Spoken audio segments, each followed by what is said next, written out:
Hey guys, Andrew here.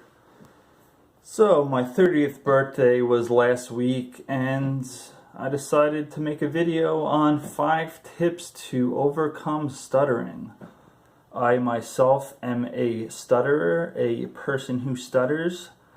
I have stuttered since a very young age, since around age 3. Some of my earliest memories are of stuttering, of oral presentations in front of 4th grade class and 6th grade class, and just the horrors that a young person goes through who's dealing with this problem. And, as we grow, we evolve, we get new information, we learn from our mistakes.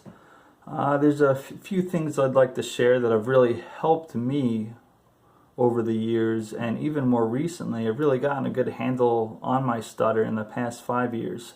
So progress comes quick if you're on the right path.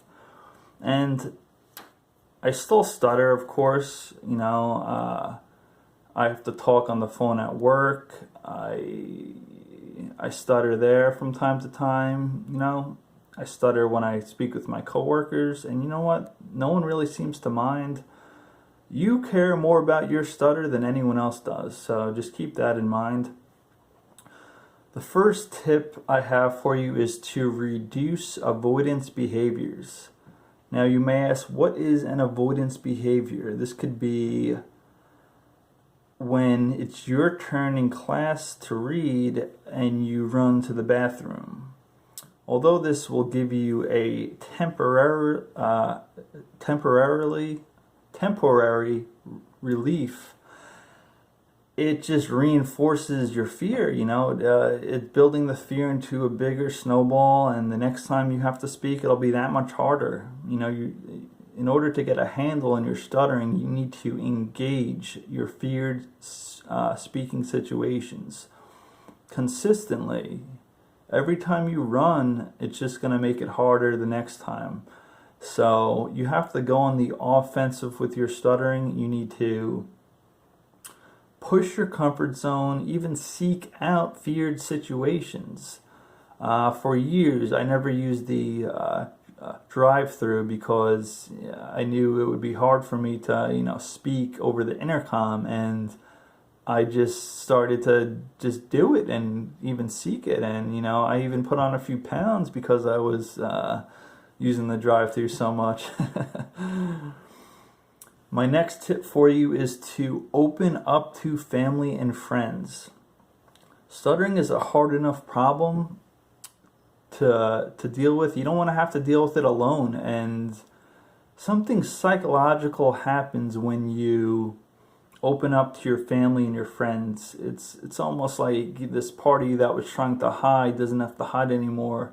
A lot of that mental energy you're putting towards stuttering dissipates. And I know this isn't easy for some people, and frankly, it was not easy for me at first. Even though it was so obvious to my family and friends that I stuttered, because I've stuttered forever, just talking about it was hard. For some reason, it was hard. And when I was able to open up and sit them down and say, listen, this is the problem I'm dealing with. I'd like to be more open about it. That helped a ton. My next tip is to learn to stutter through words. So I was a covert stutterer, which meant I wouldn't allow myself to stutter openly. I'd rather just have a complete silent block. And it got easier for me when I decided I was going to stutter. I was going to allow myself to stutter in front of people. I was going to stutter through words. So, for example, the word that I struggled with in 6th grade, demolition, I had a silent, long block where I was just stuck on the sound like that. And I learned over the years that you can stutter through words. You don't have to get stuck on that one syllable. So I could approach it like demolition. Learn to stutter through words. It's better for you and the listener that way. Get on to the next word. Don't get hung up. And by allowing yourself to stutter openly, it really helps with you as a communicator. My next tip is to look your listeners in the eye, natural eye contact. When we stutter, we have all this shame we build up and we tend to look away, look down. We're afraid to show ourselves, and we're not hiding from anyone when we look away. It just makes the listener feel uncomfortable because they think something's wrong. They don't know how to react to it. They pick up on this energy. So by just being more natural about your stuttering, by looking your listener in the eye, by being okay with it, your listener becomes okay with it, and everything's okay. My last tip, which is number 5, my apologies if I was not numbering the rest of them, is to practice.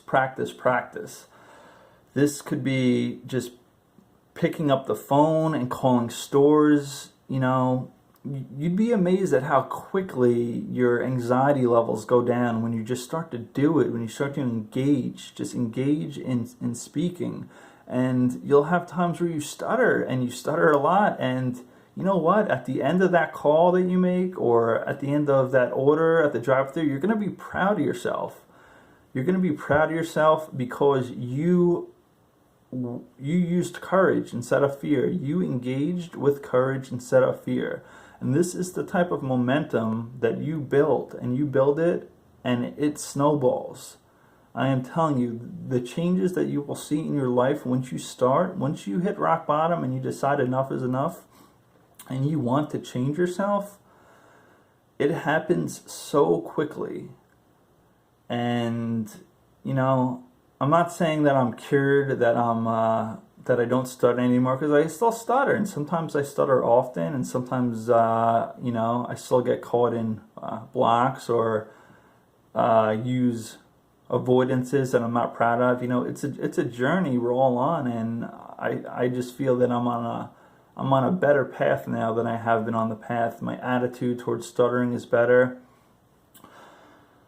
Stuttering is what we do when we try not to stutter. Think about that.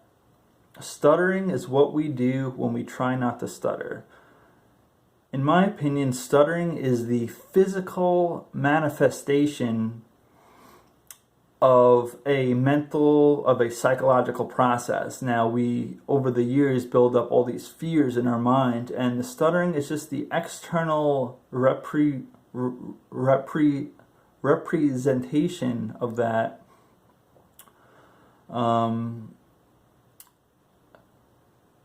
By having positive thoughts, by approaching speaking situations with courage, by thinking about the message of what you want to say, not the words of what you want to say. All these things matter, and they matter on a subconscious level. I hope this video was helpful. If you guys liked it, I can make another and perhaps give some more information that's helpful to people. Thanks, guys. Bye.